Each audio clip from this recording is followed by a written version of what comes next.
Welcome to the Diversity Pivot Podcast. I'm your host, Julie Kratz, and this season we will be unpacking real trends, hot topics in the workplace around allyship and inclusion. Our goal is that each week you leave with tangible tools, information, practical strategies that you can take back to allies at your organization. Let's dig in to this week's topic. Hello, allies. Let's talk about something that spurred from a personal conversation I had. And it was just so interesting. We were talking about diversity, inclusion, all the things. And it's funny how people go to the extremes to try to prove their point. And in this conversation I was having, someone said, "Well, what do you think about trans athletes?" And I thought, this is not as big of an issue as people might think.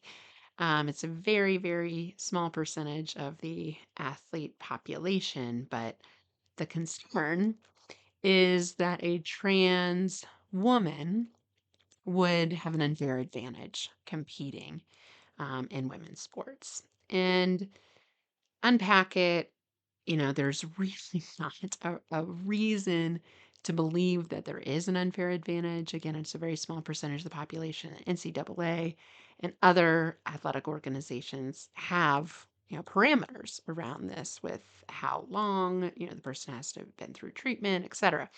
So it just spurred a thought in me. Wow, like, what if we address the needs of the most marginalized first?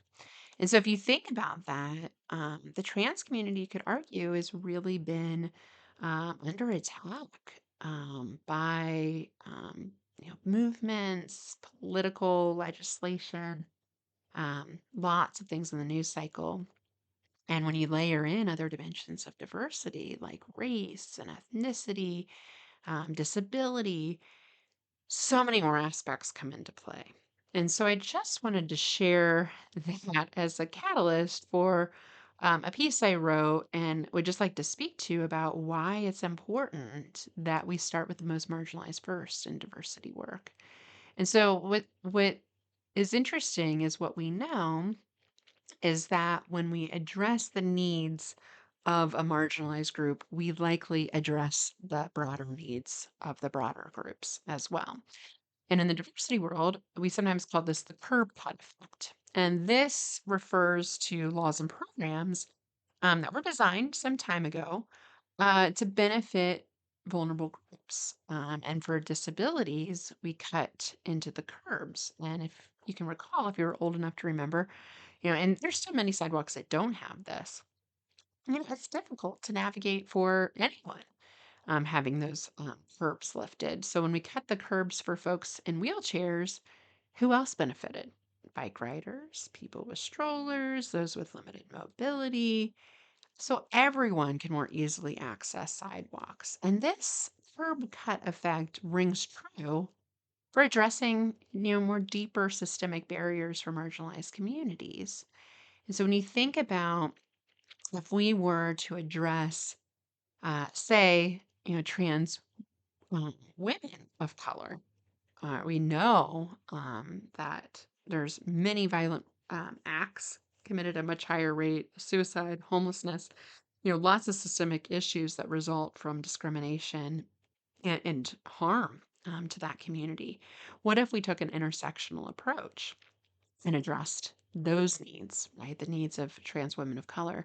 We would likely address the needs of other women experiencing violent acts, of other folks wrestling with mental health and suicide issues, with other folks with homelessness issues. And so if we think about the lens and put the spotlight on the most marginalized, address the issues, we're likely to broaden it to the broader group. And so this is why it's such a challenge when we center. So centering is another term we use in the diversity world, is means when we overly focus on the majority group as the standard. Okay, so for example, white, straight, non-disabled, cisgender men will often tell me, I have a concern about diversity. I don't want to lower the bar for diverse talent. We should be, is this really this big of a deal? Right? I literally had that conversation yesterday. And it may not seem like a big deal for you because you don't have the lived experience. You haven't experienced microaggressions, disrespect, harm in the ways that other marginalized groups have. And so when we center the needs of the majority group over the needs of the marginalized groups, we risk overlooking or misunderstanding the unique challenges faced by those communities. And so rather than center the majority group, what we want to do is center the marginalized groups. Again, this curb cut effect, the rising tide lifts all boats type of concept. So we center marginalized groups, it broadens perspectives, it challenges biases, it helps us have a constructive dialogue about social issues from different viewpoints, not just the majority group that's often centered in everyday activities everywhere. So let's apply the center, the focus on the marginalized groups first. So watch out for centering. And then what I would also suggest is really be cognizant of inclusive language. This is a ripple effect on marginalized groups. So if we start again with that example of trans woman of color, they stand to benefit greatly from inclusive language. So pronouns, person first language, creating space for those intersectional identities.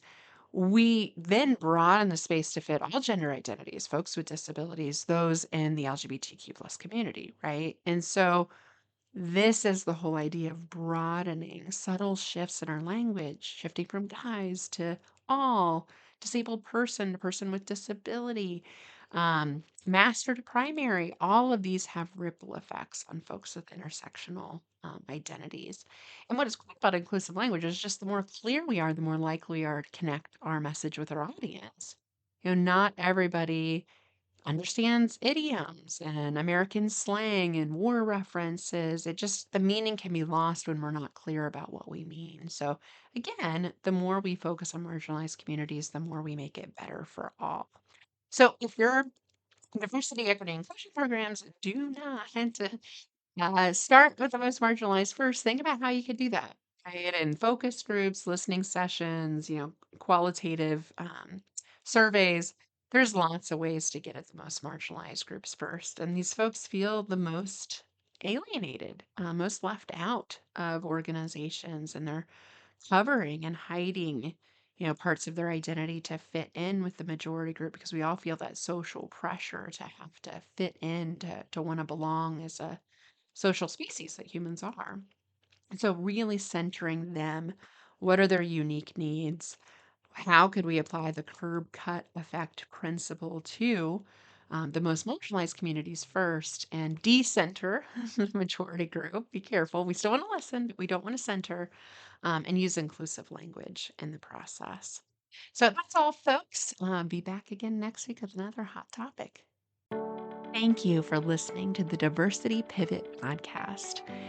My hope is that you walked away with a tangible tool, insight, or information that you can share with other allies on the journey. If you liked this week's episode, please leave us a review. Your feedback means a tremendous amount to us. We'll be back next week with another hot topic.